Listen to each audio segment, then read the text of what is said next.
O Alex Macorim está por aí, Alex? Diretamente do Canadá, agora nossa transmissão vai para Goiânia. Agora é um pouco mais raiz, hein, professor? O Alex, então, foi um residente nosso, que fez história aqui na Escola Paulista de Medicina, porque a turma dele, na ocasião, Breno, cada um deles da turma fizeram mais de 600 angioplastias coronárias como primeiro operador. Então, eles fizeram história aqui como muito skill em angioplastia coronária.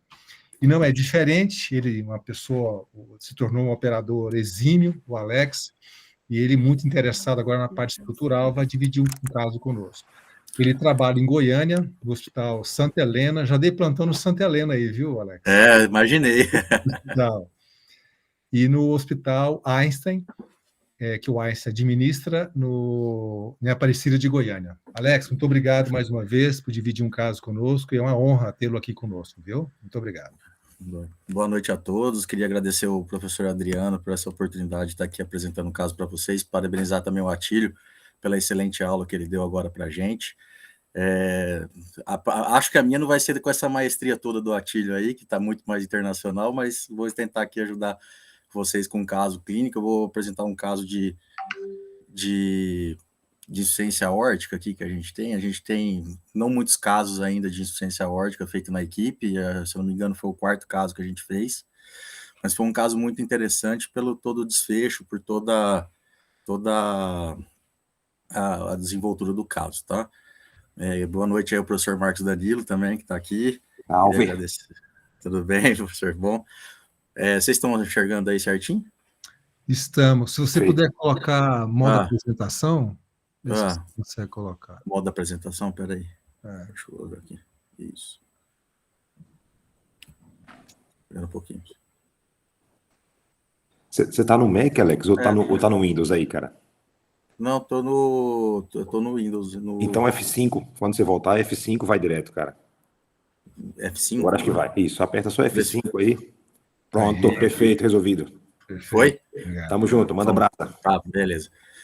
Então, vamos começar a aula aqui. Meu nome é Alex, né? Eu sou formado aí na Unifesp. Agradeço ao professor de novo, Adriano Cacheto, pelo convite. Trabalho em todas as instituições que vocês estão vendo aí. O caso clínico é de uma paciente feminina de 94 anos, uma senhorinha, com comorbidades. Ela tinha hipertensão arterial, um diabetes não insulino dependente, um DRC basal aí com uma creatinina em torno de 2, um DPLC já presumido devido a um extenso uso do fogão a lenha e também um tabagismo, que também não foi predominante, mas que já tinha feito alguma sequela. Tinha também doença carotídea leve e um pouco de doença arterial obstrutiva periférica, mas não significativa. O perfil físico, para vocês entenderem, a paciente de 1,60 m, mais ou menos, 60 kg, apesar desse 1,60 m é bem questionável, porque aparentemente ela era até menor que isso. Ela começou com um quadro arrastado de dispneia há mais ou menos 6 meses, da data da internação aqui conosco, com uma piora progressiva, evoluindo para uma classe funcional aí 3, mais ou menos, até chegar a uma internação na nossa instituição, numa IC perfil B provável e internação na UTI para nossa avaliação. No exame físico admissional que a gente fez, a gente já observava um sopro aórtico aspirativo, né, diastólico, bastante importante, uma ausculta abolida bibasal, com um pouco de déficit de oxigênio, pulso e martelo d'água presente. Tinha essas divergências da pressão sistólica e diastólica e associado a um edema, o que acabou fechando também, aí, nesse caso, numa insuficiência aórtica. De exame complementar, eu não tenho a imagem do eletro, mas eu tenho a descrição todos que a gente fez na época, de um ritmo sinusal, aí com alguns preditores para a gente ficar em observação, com a presença de um BAV de 1º grau, um distúrbio de condução do ramo direito associado. Na tomografia de tórax, com esse derrame pleural bilateral discreto, tinha um derrame pericárdio discreto, sinais bem compatíveis de congestão mesmo, e também associado a um processo de pneumonia no lobo inferior direito. No ecocardiograma transtorácico que a gente fez de admissão da paciente, uma fração de ejeção preservada, com discreto aumento de átrio esquerdo, e com a válvula aórtica com uma importante regurgitação e uma PSAP em torno de 40, e uma raiz da aórtica com discreta ictasia de 41 milímetros. Câmeras, as cavidades todas normais, nenhum comemorativo maior que não a insuficiência aórtica mesmo de grau importante. Então, como diagnóstico, acabamos fechando com uma pneumonia adquirida da comunidade, que levou a uma descompensação, né, da insuficiência aórtica, evoluindo com uma insuficiência cardíaca perfil B, com conduta de internação na UTI, antibiótico terapia que foi guiada através do acompanhamento da infectologia, diurética terapia, todo o manejo de fisioterapia respiratória, suporte clínico geral, acompanhamento da nossa equipe, tanto de cardiologia clínica quanto da hemodinâmica, e após a melhora clínica infecciosa, faria uma reavaliação da cardiopatia valvar dela. A evolução dela foi extremamente favorável após o uso de antibiótico, diurética e fisioterapia, e ela já, aí a gente descobrindo melhor com a família, já tinha um acompanhamento externo devido a essa EAO, que segundo os familiares a gente não tinha os exames externos dela, mas a princípio de classe moderada, pelo que a gente conseguiu tirar com a família, e uma família extremamente participativa, a paciente era extremamente lúcida, tinha funcionalidade preservada, apesar dos 94 anos, e uma família extremamente questionadora dos fatos e também com um padrão de resolução muito bom. Então, acabou que a gente decidiu, nessa internação, a gente poder resolver todos os problemas dela. Se a gente pegar em relação às nossas diretrizes brasileiras, a última atualização que nós temos em relação à cardiopatia valvar brasileira, é em 2020, com a atualização em insuficiência aórtica, fala em relação aos comemorativos dela, que provavelmente era uma cardiopatia aí valvar degenerativa, nos casos de classes funcionais menores, o passo seria intervenção cirúrgica. Mas eu acredito que aqui todos, como hemodinamicista e também só relevando a idade da paciente, a fragilidade do idoso, a gente não pensaria em cirurgia de jeito nenhum para um caso desse. Eu fiz o score dela mais ou menos de 12%, e quanto aos dados de TAV em relação à nossa diretriz em relação à insuficiência aórtica, ainda requer de estudos que validem a sua indicação. Algum comentário? Alguém quer fazer algum comentário até então? Uma abordaria de algum jeito diferente? Que é interessante, né, Alex? É como essa tecnologia TAV, ela pode ser pensada e oferecida para pacientes nonagenários, né? Como nesse Perfeito. caso. Então, de fato, do ponto de vista médico, ninguém indicaria uma cirurgia de grande porte para um paciente dessa idade. Então, pelo fato de a gente fazer procedimentos hoje minimalista, eu não sei se será o caso, mas a beleza dessa tecnologia, como evoluir na última década, um pouco mais de uma década. Né? Perfeito. Foi o que passou conosco, né? A gente em nenhum momento pensou em cirurgia, mesmo porque nenhum cirurgião nem operaria. Partindo então para o planejamento da TAV, a gente consegue perceber que no estudo dela, o anel valvar aí, um perímetro de 67, não tão grande, né? Você vê com um diâmetro máximo de 22, a gente consegue perceber que a via de saída também não muito grande, em torno de 65, com diâmetro máximo de 23. Aqui eu consigo fazer a representação disso para vocês, tá? Então, a gente olha no anel valvar, o diâmetro máximo de 22, o perímetro de 67, e também a via de saída, onde a gente consegue ver um diâmetro máximo de 23 e um perímetro aí de 65,8. Quando a gente olha os outros fatores aqui, a gente vê que a aorta não tem tanta ectasia assim, né, na aorta ascendente, a junção sino-tubular com diâmetro máximo de 36 milímetros, e quando a gente vai para o estudo do ósseo de coronária, a gente vê que a gente tem uma tranquilidade boa para trabalhar com o ósseo da coronária esquerda em torno de 15 milímetros e o da direita de 18 milímetros. A gente consegue ver melhor a junção sino-tubular e os seios de Valsalva, todas as medidas do seio não coronariano, do coronariano esquerdo, do coronariano direito, todos aproximadamente mais ou menos do mesmo tamanho, do mesmo diâmetro. E aqui a gente consegue ver também que a aorta ascendente de um tamanho praticamente normal e muito pouca calcificação nessa válvula, uma calcificação bem discreta mesmo, que no eco foi laudado também como discreto na época. Aqui para terminar o estudo tomográfico, a gente consegue ver a angulação aí da válvula do plano aórtico, né, em torno de 60 graus, que não requeria tanta dificuldade. A gente, olhando todo esse estudo aqui, também mostrando a altura dos seios, como tinha previamente visto aqui, o esquerdo em torno de 15 milímetros, o direito de 18 milímetros. Eu não tenho o estudo aqui, angiotomográfico da coronária e dos acessos, infelizmente, porque ficou com a paciente. Mas a gente tem costume aqui na nossa equipe de fazer o estudo de coronária pré-TAV com angiotomo mesmo. Não sei se fora no de vocês, aí vocês fazem CAT, não sei, podia também contribuir com nós.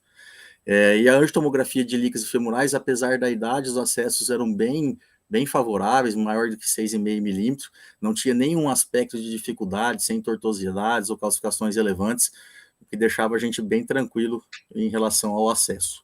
Uhum. Comentar alguma coisa? Acho que a questão agora, né, Alex, então é um tratamento de TAV numa situação especial, que é uma insuficiência aórtica pura. Perfeito. Nós sabemos que os estudos randomizados, todos foram incluídos pacientes com estenose aórtica, né, ou predominante de estenose aórtica. Então, trata-se de um caso realmente de indicação excepcional. Excepcional, perfeito. E aí a pergunta, eu queria, antes de passar para você, perguntar para alguns colegas, que tipo de prótese é o ideal, se é que a gente tem essa resposta, né? Considerando pacientes com insuficiência aórtica importante.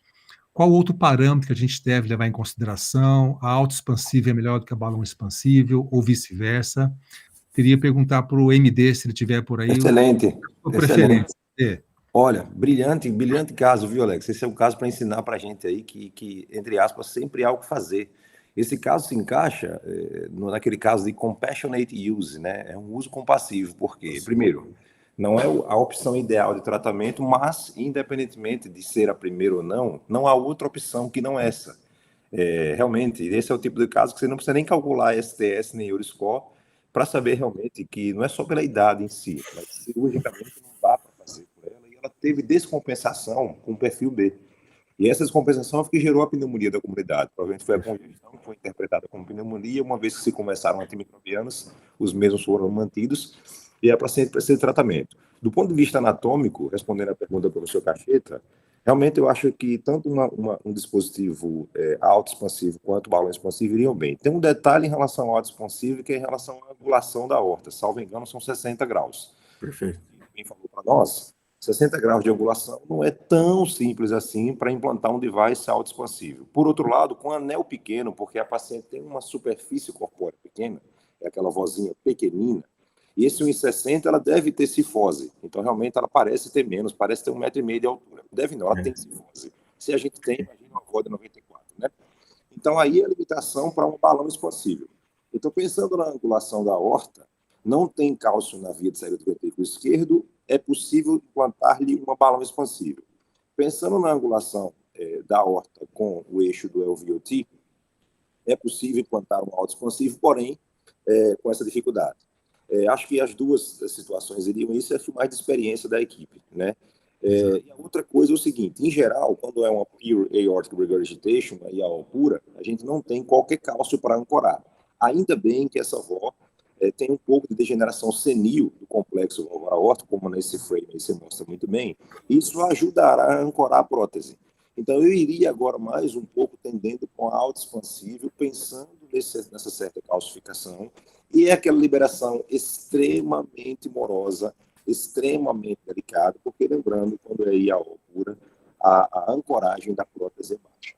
É difícil. As alturas das coronárias são interessantes e dá para perceber nesses dois frames aí que no tronco da coronária, na imagem à esquerda, o tronco da coronária esquerda e a posição inicial é isento de estenoses, não parece ter calcificação, e o take-off da coronária direita também parece ser isento de estenoses. E como já temos, eu também só penso desse jeito, como o Tito falou em relação ao professor Cabal. Ninguém tem dúvida de que o problema maior desta senhora agora é a incompetência valvular aórtica. Então, acho que assim, o tema intervir na coronária antes, durante ou após a TAV é cada vez mais questionável. Em a gente tendo esta resposta clara e inconteste de que o problema desta senhora nonagenária é a IAO, resolve-se este problema e no futuro pondera-se a necessidade de intervir, até porque, salvo engano, ela tem uma DRC avançada, né? Perfeito. E creatinina de 2. Perfeito. Outro detalhe importante, né, Alex e MD, é que na IAO pura é sempre bom lembrar que a gente precisa fazer um oversizing maior do que quando a gente trata estenose aórtica. Né? Então, na balão expansível, por exemplo, nós tivemos um caso apresentado aqui nessa webinar, um oversizing na balão expansível com a Sapiens, por exemplo, ou MyValve, de 20%. Né? Você calculou o oversizing com com a Evolute R nesse caso? Foi Evolute R, né, Alex? Então, a gente decidiu pela Evolute aqui no caso, só que, igual a gente falou, a avaliação nossa é que a superfície corporal dela não batia o que ela falava, a gente achava até menor e o torno de 65 ali, mais ou menos, fez com que a gente não fizesse tanto oversize, professor. A gente decidiu por pegar uma Evolute e ir nominal nela, por incrível que pareça. A gente não tem experiência na nossa equipe em fazer IAO pura com um balão expansível. A gente só fez esse, se eu não me engano, é o 4º caso nosso de IAO pura. Todas a gente fez com auto expansível, Evolute. E a gente tem uma segurança, igual o professor Marcos Danilo falou, em fazer a liberação estilo Tony Dagger, né? Que é aquela bem morosa mesmo, o pace começando a 140, com o inflow indo bem devagar e sem querer agilizar muito o processo para ter o correto posicionamento final da prótese. Perfeito. Tá? Então, a gente optou aqui no caso por uma prótese 26 da Evolute, tá? Aqui eu tenho uma angiografia aí para mostrar para vocês que a insuficiência aórtica realmente era importante pela angiografia, né?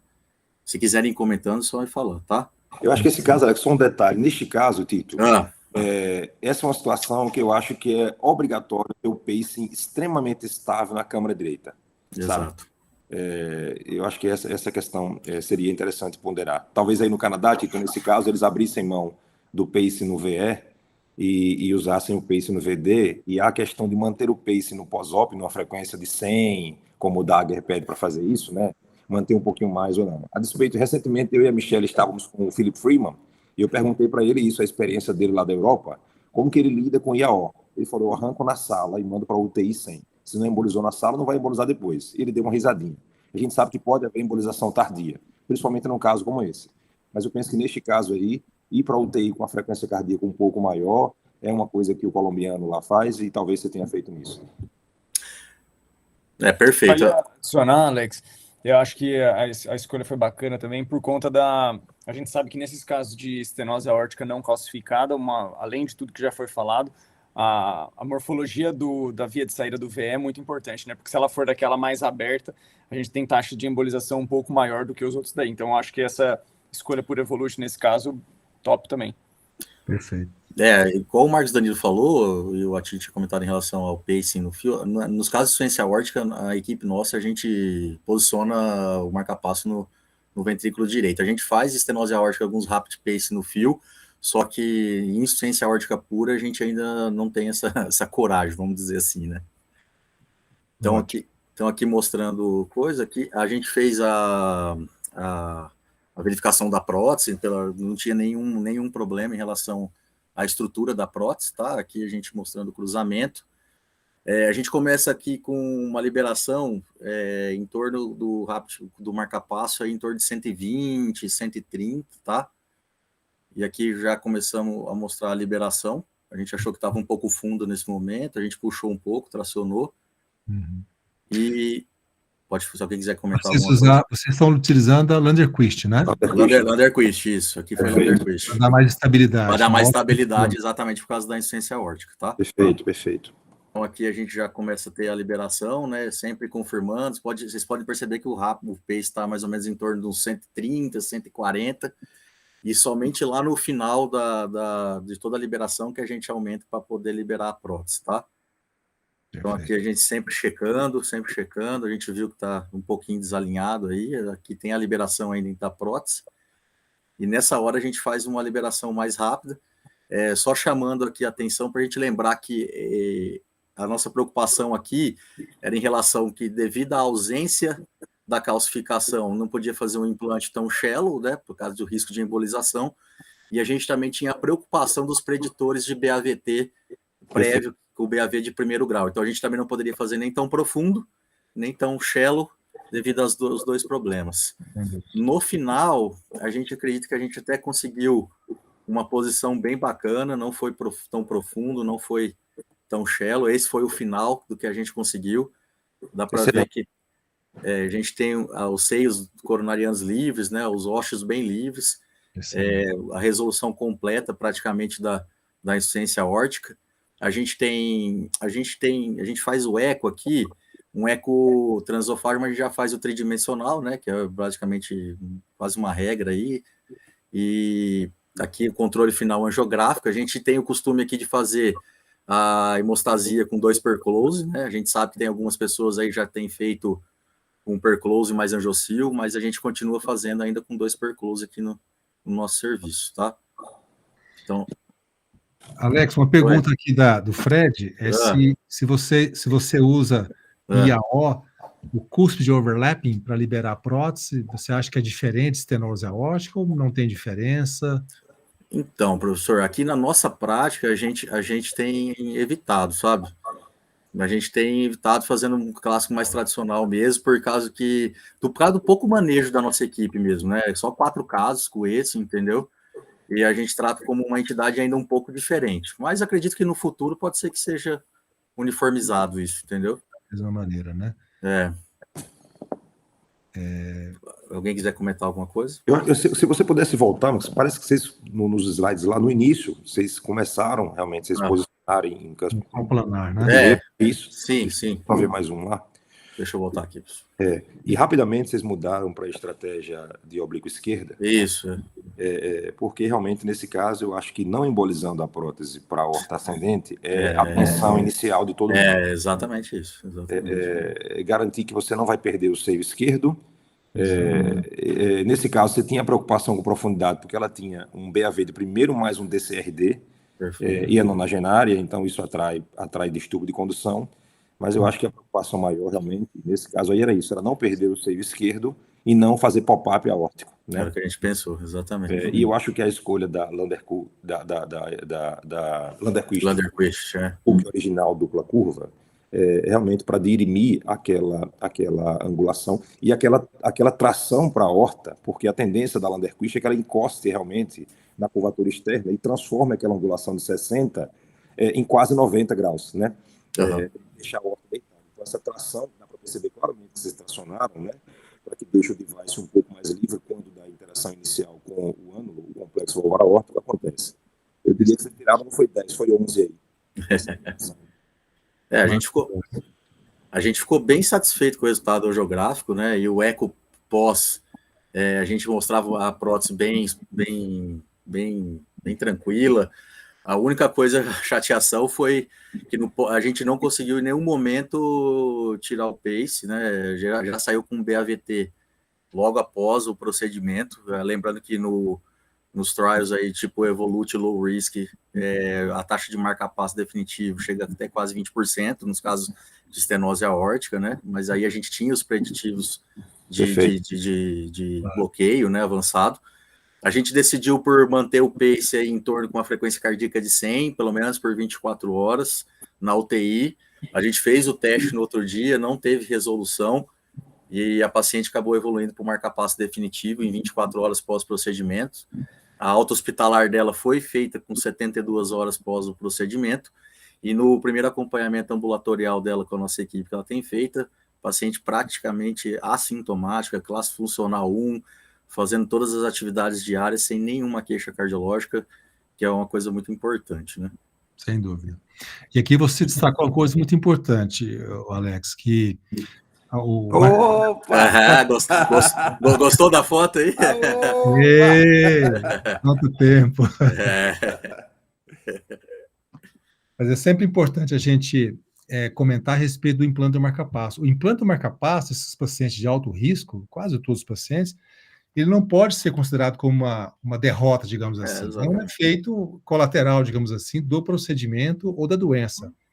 E nesse caso, ainda mais, é muito mais apropriado você prezar pela bom implante da prótese e não se preocupar muito com a altura, porque a gente não quer que haja embolização nesses casos, do que se preocupar muito com o marca-passo. Então, o marca-passo a gente entende hoje como um efeito colateral da doença ou do procedimento propriamente dito, né? E não como uma complicação do procedimento. Então, parabéns aí pelo procedimento, maravilhoso, realmente uma indicação atípica que vocês conseguiram conduzir de maneira muito, muito bela, muito, muito brilhante. Parabéns. Obrigado, professor. Queria agradecer a oportunidade de estar aqui. É sempre uma honra. A minha noiva, eu acho que ela sabe que depois dela, a coisa que eu mais gosto dessa vida é da Unifesp. A FAMECA, que é da onde eu vim, né? Mas a Unifesp tem um lugar importante no meu coração e, sem dúvida, um dos grandes idealizadores disso foi você, professor Adriano, que é um mestre exímio, um cara fantástico, de uma educação, de uma profissionalidade enorme. Também o Marcos Danilo e todos os outros que estão aqui. Queria agradecer para a gente poder mostrar um pouquinho do que a gente faz em Goiás também, né, professor? Que é importante. Fantástico. Né? Maravilha, maravilha. E essa é a beleza da tecnologia. Quando nós estávamos conversando a respeito dessa webinar, viu, MD? O objetivo também era a gente democratizar as apresentações, porque Perfeito. Nos canais oficiais não há espaço para os jovens intervencionistas, muito pouco espaço.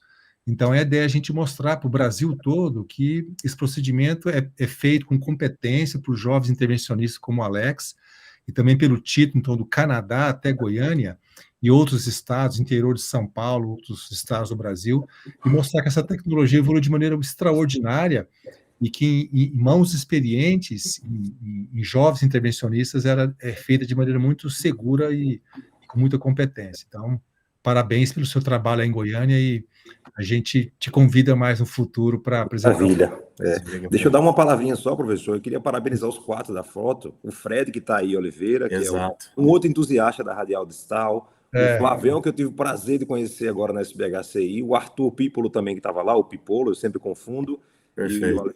E outra coisa, assim, parabéns por mostrar para os colegas que é possível fazer casos desafiadores como esse. Isso não é um caso do dia a dia, esse é o caso. E outra coisa, 4 casos de IAO equivalem a isso multiplicado por um N muito grande em relação à estenose aórtica, porque a TAV para estenose aórtica realmente é by default, virou rotina, né? É straightforward, como o professor Rodés Cabal faz lá no Canadá, como o Tito falou. Mas para IAO, 4 casos numa equipe é uma experiência bem interessante, bem interessante. Pouca gente tem essa experiência de IAO. Ótimo. Mas eu posso comentar que esse foi o melhor, viu, professor? Eu não sou mentiroso, não. Porque o primeiro, eu vou te falar, foi sufoco, hein? Meu Deus do céu. Perfeito. Não existe uma padronização, né? A prótese não é dedicada também para licença ótica, mas, como sempre, a inteligência humana ela antecede as diretrizes. Então, diante da necessidade de tratar um paciente com IAO, com contraindicação cirúrgica, os intervencionistas foram improvisando, entre aspas, mas uma improvisação que deu muito certo para usar próteses de estenose aórtica para IAO. Claro que tem próteses sendo testadas, dedicadas para licença aórtica, e seguramente no futuro a gente vai ter próteses customizadas de acordo com o tipo de fenótipo, né, da doença aórtica. Quem publicou foi a Maival, publicou 113 casos. Ontem teve no Twitter isso aí. Maival é bem. Isso, teve ontem, A Iena Valve e a J Valve podem talvez ter que dar uma otimizada nisso aí. A gente não tem no Brasil isso, mas realmente é bom saber que a gente tem dispositivo balão expansivo que vai bem e que as autoexpansíveis também podem ser usadas como a experiência do grupo de Goiânia aí, muito bem. Show de bola, Alex. Excelente caso. Obrigado por ter compartilhado. Obrigado, Alex. Valeu.